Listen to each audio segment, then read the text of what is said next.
ఆత్మీయులైన ప్రేక్షకులకు నమస్కారం. నా పేరు డాక్టర్ చిరుమామిళ్ళ మురళీ మనోహర్. ఆయుర్వేద సంహిత ఈ కార్యక్రమానికి మీకందరికీ స్వాగతం.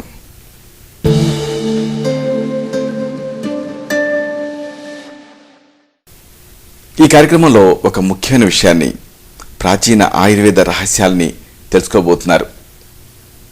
ఆకలింపు చేసుకొని ఆచరిస్తే ఈ అంశాలు మీ మొత్తం జీవితాన్ని అనూహ్యంగా మార్చేస్తాయి, సంపూర్ణమైన ఆరోగ్యాన్ని తిరిగి పొందేలా చేస్తాయి.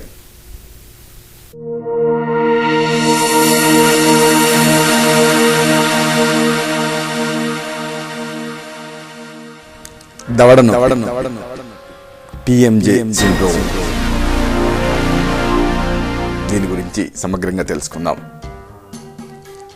దవడ కీలుకి సంబంధించిన సమస్యల్ని, వ్యాధి లక్షణాలని టీఎంజే అంటే టెంపోరో మ్యాండిబులర్ జాయింట్ సిండ్రోమ్ అంటారు. టెంపోరో మ్యాండిబులర్ జాయింట్ అనేది మన తలలోపల ఉండేటటువంటి కింద దవడని కపాలంలో చెవి కింద ఉండేటటువంటి టెంపోరల్ ఎముకతో కలుపుతుంది. ఈ భాగంలో సమస్య చోటు చేసుకుందనుకోండి, అప్పుడు తలనొప్పి, అలాగే మెడనొప్పి, అలాగే కింద దవడని తెరవలేకపోవటం లేదా ఈ దవడని ముయ్యలేకపోవటం, ఆహార పదార్థాలని కొరికి తినలేకపోవటం, అలాగే గట్టిగా ఉండేటువంటి పదార్థాలని నమలలేకపోవటం, ఇలాంటి లక్షణాలు కనిపిస్తాయి. అయితే ఈ వ్యాధికి సంబంధించి ఆయుర్వేద దృక్పథం ఏమిటి, ఇది తెలుసుకుందాం. ఆయుర్వేదంలో హనుగ్రహం అనే స్థితి గురించి వివరించారు. ఆయుర్వేదంలో వివరించిన ఈ హనుగ్రహం అనే వ్యాధి లక్షణాలని ఈ టీఎంజే సిండ్రోమ్తో పోల్చవచ్చు. హనువులు అంటే ఏమిటి? దవడలు. హనుసంధి ప్రదేశంలో ఒకవేళ వాతం ప్రకోపించిందనుకోండి, అప్పుడు ఇలా ప్రకోపించినటువంటి వాతం స్తబ్దత్వాన్ని కలిగించడం దీంట్లో ప్రధానమైనటువంటి ప్రక్రియ. హనుగ్రహాన్ని వాతాహార చికిత్సలతో, అలాగే పంచకర్మ చికిత్సలతో చాలా తేలిగ్గా తగ్గించవచ్చు. ఈ వివరాలు మనం తెలుసుకోబోతున్నాం. అయితే ఈ వివరాలు తెలుసుకోబోయే ముందు అసలు ఈ దవడ కీలు, దీనికి సంబంధించి శరీర రచన, నిర్మాణం, దీన్ని తెలుసుకోవాలి. కండరాలు, రక్తనాళాలు, నరాలు, ఎముకలు ఇలాంటివన్నీ కలిసేటటువంటి దవడ కీలు రూపకల్పనలో కీలక పాత్ర పోషిస్తాయి. ఇవన్నీ కలిసి ఈ దవడ కీల్ని నిర్మిస్తాయి. ముఖానికి రెండు పక్కల కూడా 2 దవడల కీళ్లు ఉంటాయి. నమలటానికి ఉపయోగపడేటటువంటి కండరాలు నోటిని తెరవటానికి అలాగే మూయటానికి సహాయపడతాయి. దవడకీలు ఆధీనంలో ఉండేటటువంటి ఎముకకి 2 రకాల కదలికలు ఉంటాయి. వేలాడుతూనే కదలటం మొదటిది, దీన్ని హింజ్ జాయింట్ అంటే హింజి కదలిక అంటాం.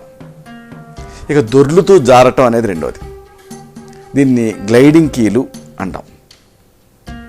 నోటిని తెరవటం, ముయ్యటం ఇలాంటి కదలికలు మొదటి తరహాకు చెందుతాయి. ఇక నోటిని విశాలంగా తెరవటం రెండో తరహాకు చెందినటువంటి కదలిక.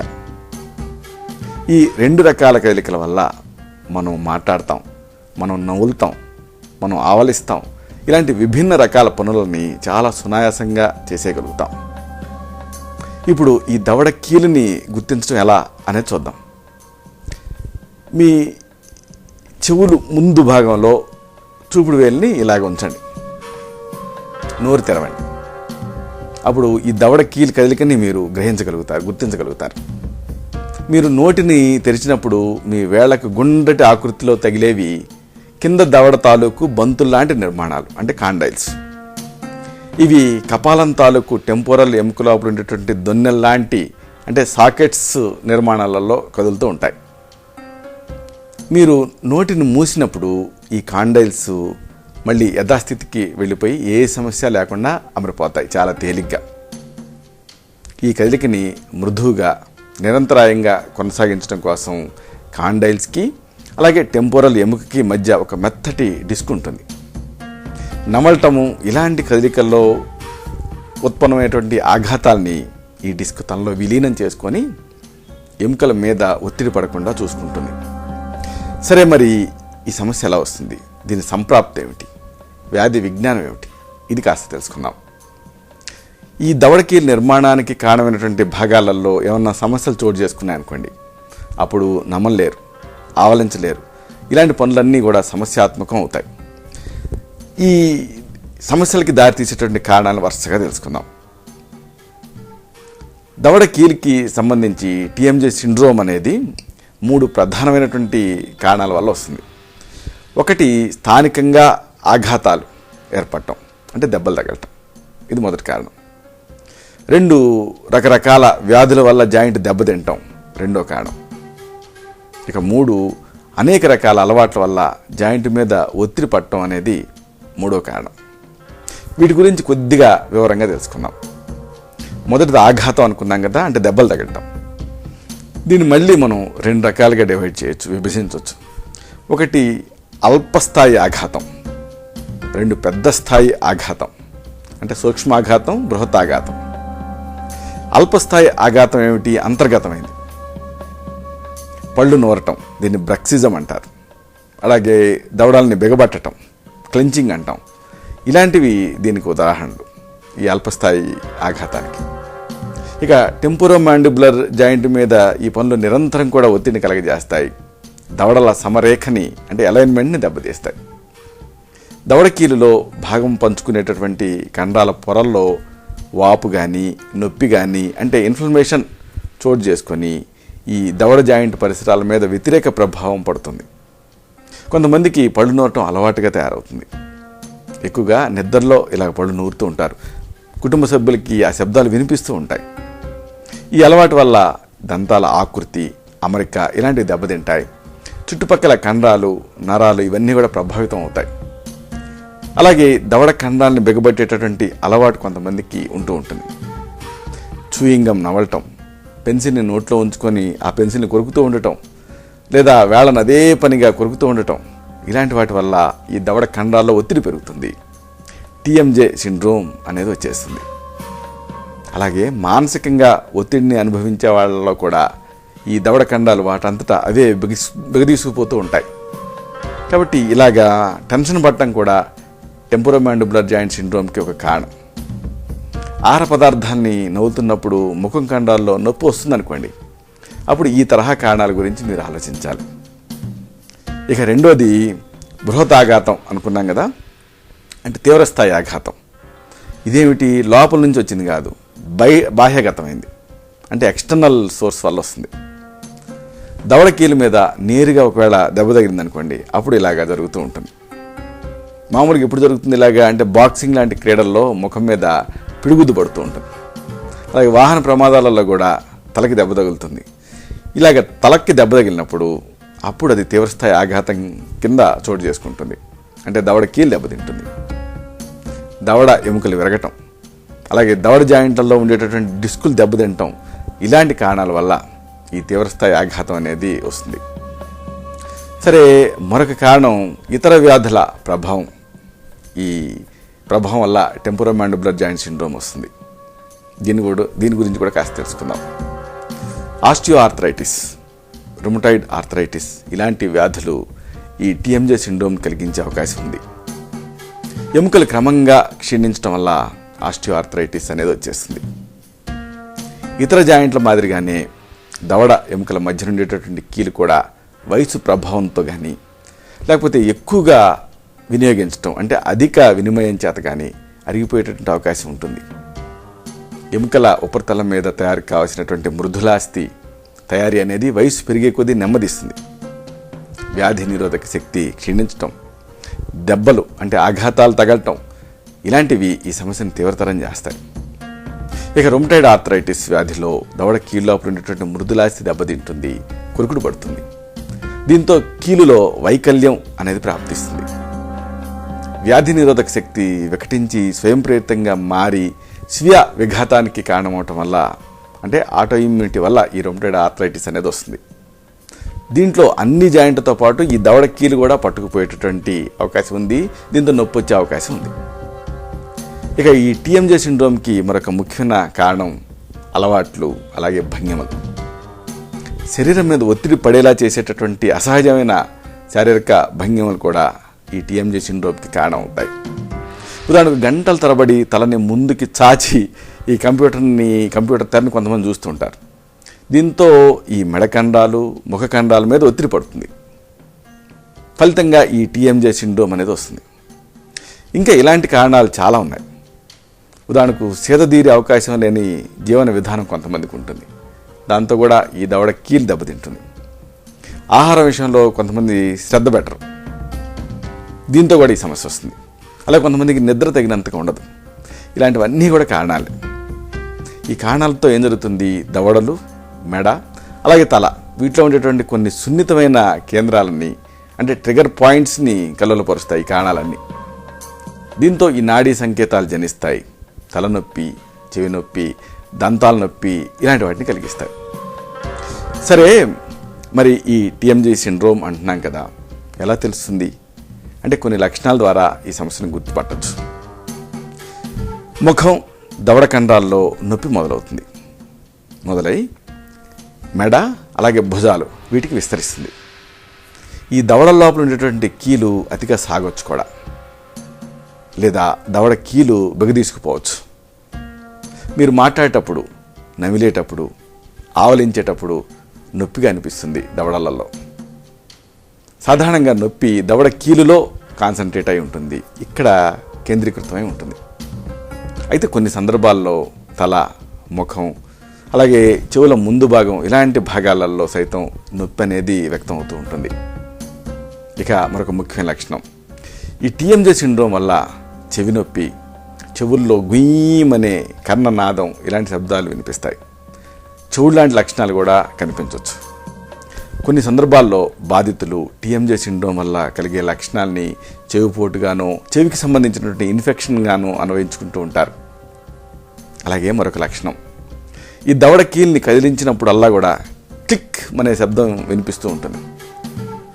కొంతమంది పిల్లలు అదేదో సరదా అని దాన్ని ఎంజాయ్ చేస్తుంటారు, కానీ కొంచెం జాగ్రత్త పడాలి. అసాధారణమైనటువంటి భంగిమలో ఉండటం వల్ల ఈ బంతి గిన్నె కీలు సరిగ్గా అమరకపోవటం వల్ల కూడా ఈ శబ్దాలు వినిపిస్తూ ఉంటాయి. దవడ కీలు అన్యూజువల్గా ఉందనుకోండి, అప్పుడు కూడా ఈ సమస్య వస్తుంది. ఇక మరొక లక్షణం, ముఖంలో వ్యాధి ప్రభావానికి లోనైనటువంటి దవడ కీలు వైపు భాగంలో ఉబ్బరింపు కనిపిస్తుంది. ఇక్కడ స్వెల్లింగ్ ఉంటుంది. ముఖంలో ఒక పక్క ఎర్రగా కమిలిపోయి కనిపించవచ్చు మీరు జాగ్రత్తగా అబ్జర్వ్ చేస్తే. ముఖంలో సహజంగా ఉండాల్సినటువంటి గీతలు, వంపులు, ఇలాంటివన్నీ కూడా వెళ్ళిపోయి నీటితో నిండినట్టుగా మెరుపుతో కనిపిస్తుంది. మొహం ఉబ్బరింపుతో కనిపిస్తుంది. ఇక మరొక లక్షణం, నోరు పూర్తిగా తెరుచుకోలేకపోయిందనుకోండి, అప్పుడు ఇక అలాగా లాగ్జా అంటాం. అంటే నోరు పూర్తిగా తెరుచుకోదు కాబట్టి అదే భంగిమలో నోరు ఉండిపోవచ్చు, లేదా అసలు తెరవటమే కష్టంగా అనిపించవచ్చు. ఒకవేళ నోరు తెరిచారనుకోండి, కింద దవడ సమరేఖలో కాకుండా ఒక పక్కకు జరిగిపోయి కనిపిస్తుంది. ఈ మార్పులు హఠాత్తుగా కనిపిస్తాయి. దంతాలు ఒకదాని మీద మరొకటి సమరేఖలో కదలవు. గట్టిగా ఉండేటువంటి ఆహార పదార్థాలను కొరకటం కష్టంగా అనిపిస్తుంది. ఇక మరొక ముఖ్యమైన లక్షణం, కండరాల్లో స్తబ్దత ఏర్పడుతుంది. ఇలా ఏర్పడటం వల్ల ఆహార పదార్థాలని నమలాలన్నా, మింగాలన్నా కష్టంగా అనిపిస్తుంది. అలాగే మరొక ముఖ్యమైన లక్షణం, తలనొప్పి, కళ్ళు బయలు గమ్మటం, వికారం, వాంతులు, ఈ సెట్ ఆఫ్ సిమ్టమ్స్ కూడా కనిపిస్తాయి. సరే, మరి ఈ టీఎంజే సిండ్రోమ్ని ఎలా గుర్తుపట్టాలి, ఎలా నిర్ధారించాలి, పరీక్షలు ఏమిటి, వీటిని కూడా తెలుసుకుందాం. దవడ జాయింట్ని, దానికి సహాయపడే కండరాలని, లిగమెంట్ అని అంటే అస్థిబంధనాలని, టెండాన్లని అంటే కండర బంధనాలని, ఇలాంటి వాటన్నిటినీ పరీక్షించాల్సి ఉంటుంది. ఈ నిర్మాణాల్లో నొక్కి చూసి స్థానికంగా నొప్పి ఉందేమో తెలుసుకోవాల్సి ఉంటుంది. అలాగే తలలో కానీ, ముఖంలో కానీ, లేదా ఇతర భాగాల్లో కానీ స్పర్శించి చూడాలి. స్పర్శించి నొప్పిని కలిగినటువంటి కేంద్రాలు ఉన్నాయేమో తెలుసుకోవాల్సి ఉంటుంది. అలాగే దవడలు తెరుచుకునేటప్పుడు, మూసుకునేటప్పుడు శబ్దాలు లాంటివి ఏమన్నా వస్తున్నాయా అనేది కూడా గమనించాల్సి ఉంటుంది. అవసరమైతే ఎక్స్రే, ఎంఆర్ఐ ఇలాంటి ఇమేజింగ్ పద్ధతుల్ని ఉపయోగించుకోవాలి. వీటిని ఉపయోగించుకొని వ్యాధి నిర్ధారణకి రావాల్సి ఉంటుంది. ఈ దంతాల వరుసను పరీక్షించాల్సి ఉంటుంది. సరైన అమరికలో ఇవి ఉన్నాయా లేదా అనేది చూడాల్సి ఉంటుంది. అలాగే ఇతర వ్యాధుల ప్రభావం దీనిపైన ఏమైనా ఉందా అనేది తెలుసుకోవాల్సి ఉంటుంది. కాబట్టి ఆ వ్యాధులకి సంబంధించినటువంటి పరీక్షలు కూడా అవసరం అవుతాయి. సరే, మరి ఈ టెంపోరోమాండిబులర్ జాయింట్ సిండ్రోమ్కి సంబంధించి చికిత్సా వ్యూహం ఏమిటి, ఇది తెలుసుకుందాం. టీఎంజే సిండ్రోమ్కి చికిత్సగా ముందు తేలికపాటి పద్ధతిని ప్రయత్నించాల్సి ఉంటుంది. వీటితో ఆశించిన స్థాయిలో ప్రయోజనం కనిపించలేదనుకోండి, అప్పుడు నోట్లో అమర్చేటటువంటి మౌత్ గార్డ్స్ ఇలాంటివి సూచించాల్సి ఉంటుంది. మామూలుగా సర్జరీ అంటే శస్త్రచికిత్స అవసరం సాధారణంగా ఉండదు. అదృష్టవశాత్తు ఈ టీఎంజే సిండ్రోమ్కి ఎవరికి వాళ్ళు తీసుకోగలిగినటువంటి జాగ్రత్తలు, నివారణ పద్ధతులు చాలా ఉన్నాయి. వీటిని పాటించవచ్చు. వీటన్నిటిని మనం తెలుసుకోబోతున్నాం. ఈ సమస్యకు కారణమైనటువంటి కండరాలని మసాజ్ ద్వారా సరైనటువంటి స్థితిలోకి తేవాల్సి ఉంటుంది. ముఖం, భుజాలు, వీపు, మెడలో ఉండేటువంటి కండరాల మీద ఒత్తిడిని ప్రయోగించి నొప్పి ఎక్కడైతే ఉందో ఆ కేంద్రాలని గుర్తించాల్సి ఉంటుంది. గొంతు లోపల ఉండేటువంటి కండరాలను మాత్రం వదిలేయాలి. దీనికి ఇప్పుడు నొప్పిని ప్రదర్శించే ఈ కేంద్రాల మీద స్థిరంగా, సున్నితంగా కాస్త ప్రెషర్ని అంటే ఒత్తిడిని ప్రయోగిస్తూ మసాజ్ చేసుకోవాలి. ఇలాగా రోజు మొత్తం మీద 5-6 సార్లు మసాజ్ చేసుకోవాలి. నొప్పి తగ్గే వరకు ఇలాగ ఈ మసాజ్ని కంటిన్యూ చేయొచ్చు. నమలటానికి ఉపయోగించేటటువంటి మ్యాసేటర్ కండరాన్ని ప్రత్యేకమైన శ్రద్ధతో మసాజ్ చేసుకోవాలి. బొటనవేలు ఉంది కదా, ఈ బొటనవేలుని నోటి లోపలికి ప్రవేశపెట్టి చెక్కి లోపల ఉండేటటువంటి మందపాటి కండరాలని వేళ్లతో పిండుతూ మసాజ్ చేసుకోవాలి. నోటి లోపల అంతర్గత ప్రదేశాలని తేలిగ్గా చేరుకోవటం కోసం అవసరమైతే ఈ చూపుడు వేలు ఉంటుంది కదా, దీన్ని ఉపయోగించవచ్చు. ఇక కంప్యూటర్ ముందు పనిచేసేటప్పుడు, టీవీ చూసేటప్పుడు, పుస్తకాలని చదివేటప్పుడు సరైన భంగిమలని మీరు పాటించాలి. ఎక్కువ సమయం పాటు ఏకధాటిగా పనిచేయాలనుకోండి. అలా పనిచేయాలనుకున్నప్పుడు తరచుగా విరామం తీసుకుంటూ ఉండండి. కండరాల్లో ఒత్తిడిని తగ్గించుకోండి. ముఖం లోపల ఉండేటువంటి కండరాలని, దవడ కండరాలని ఫ్రీక్వెంట్గా తరచుగా రిలాక్స్ చేస్తూ ఉండండి. ఇలాగ రిలాక్స్ చేయడం అలవర్చుకోండి. గట్టిగా కొరికి ఎక్కువ సమయం పాటు నమిలి తినాల్సినటువంటి ఆహార పదార్థాన్ని వదిలేయండి, తినకండి. అలాగే సాగే తత్వం ఉండేటటువంటి తందూరి రొట్టెలు, గింజ ధాన్యాలు, గట్టిగా ఉండే క్యాండీలు ఇలాంటి వాటిని ప్రత్యేకంగా గుర్తించి వాటిని వదిలేయండి. ఎందుకంటే వీటితోటే సమస్య. ఇక ద్రవాహారాలని, నీళ్ళని బాగా ఎక్కువగా తీసుకోండి. అలాగే నిద్ర కూడా సరిపడినంత ఉండేలా చూసుకోండి. మెడ, శరీరం, వీపు ఇలాంటి భాగాలలో ఒత్తిడి తగ్గటం అవసరం. దీనికోసం రిలాక్సేషన్ పద్ధతులు నేర్చుకొని ప్రాక్టీస్ చేయండి. ఇక దీనికి చక్కని ఆయుర్వేద ఔషధాలు ఉన్నాయి. వీటిని తెలుసుకుందాం. ఈ దవడ కీలు అంటే టెంపోరోమాండిబులర్ జాయింట్ అనేది, దీని నొప్పి అనేది చాలామందిని ఇబ్బంది పెడుతూ ఉంటుంది. దీర్ఘకాలం పాటు బాధిస్తూ ఉంటుంది. అయితే దీనికి చాలా శక్తివంతమైనటువంటి ఆయుర్వేద ఔషధాలు ఉన్నాయి. అలాగే చికిత్సలు కూడా ఉన్నాయి. ఈ వ్యాధికి ఆయుర్వేద చికిత్స అనేది సాధారణంగా 2 రూపాల్లో ఇస్తూ ఉంటాం. అల్పమైన లక్షణాలకి శమన చికిత్స అనేది సరిపోతుంది. వాతాహార ఔషధాలని ఇందులో ప్రధానంగా ప్రిస్క్రైబ్ చేస్తూ ఉంటాం. మహావాత విధ్వంసన రసం, వాత చింతామణి రసం, మహారాస్నాది క్వాథం, క్షీరబల తైలం ఇవి ప్రధానమైనటువంటి శమన ఔషధాలు. ఒకవేళ లక్షణాలు తీవ్రస్థాయిలో మొండిగా తయారయ్యాయి అనుకోండి, అప్పుడు శోధన చికిత్సలని ఎంచుకోవాల్సి ఉంటుంది. స్నేహస్వేదాలతో ఈ దవడ కీలుని మార్ధవంగా చేస్తాం ముందు. తర్వాత నస్యకర్మ అంటే ముక్కులో డ్రాప్స్ లాగా ప్రత్యేకమైనటువంటి ఔషధాలను వేయాల్సి ఉంటుంది. అలాగే వస్యకర్మ, ఈ చికిత్సా పద్ధతుల్ని ప్రయోగించాల్సి ఉంటుంది. ఇప్పుడు మనం చెప్పుకున్న ఈ ఔషధాలు కానీ చికిత్సలు కానీ పనిచేసే తీరు ఒక్కొక్కళ్ళలో ఒక రకంగా ఉంటుంది. ఎందుకంటే మనందరం ఒకే రకంగా ఉండం. శారీరక, మానసిక తత్వాన్ని బట్టి మనలో తేడాలు ఉంటాయి. కాబట్టి ముందు మీ పల్స్ని, మీ నాడిని చూడాల్సి ఉంటుంది. అలాగే మీ ప్రకృతిని కూడా తెలుసుకోవాల్సి ఉంటుంది. అలాగే మీ దవడ కీలు నొప్పి అనేది ఏ స్థాయిలో ఉంది, మీ స్ట్రెంత్ ఎంత, ఇలాంటివన్నీ కూడా ఎగ్జామిన్ చేయాల్సి ఉంటుంది. ఇతర వ్యాధుల ప్రభావం ఏ మేరకు ఉంది అనేది కూడా చూడాలి.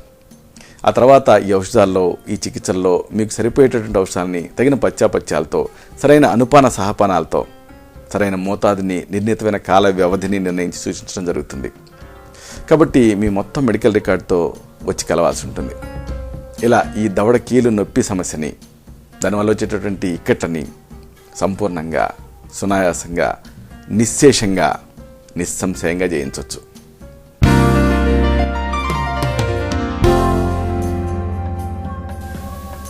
చూశారు కదా, ఇది విషయం. ఈ కార్యక్రమం మీకు ఉపయోగపడిందని, ఉపయోగపడుతుందని ఆశిస్తాను. అలాగే ఇందులోని విషయాల మీద మీకు అవగాహన పెరిగిందని భావిస్తాను.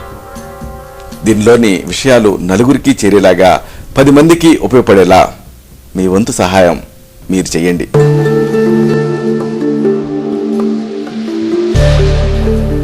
మళ్ళీ ఇదే కార్యక్రమంలో మనం కలుసుకున్నప్పుడు ఇలాంటి మరొక ఆసక్తికరమైన అంశాన్ని తెలుసుకుందాం.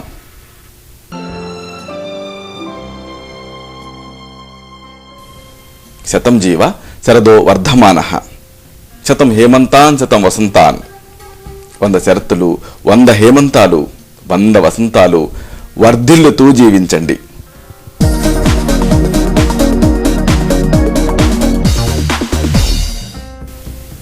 శుభం. డాక్టర్ చిరుమామిళ్ళ మురళీ మనోహర్, ఎండి, ఆయుర్వేదం, Raksha Ayurvedic centre, Sarathi studios road, opposite state home, Ameerpet, Hyderabad 73. Phone 9177445454.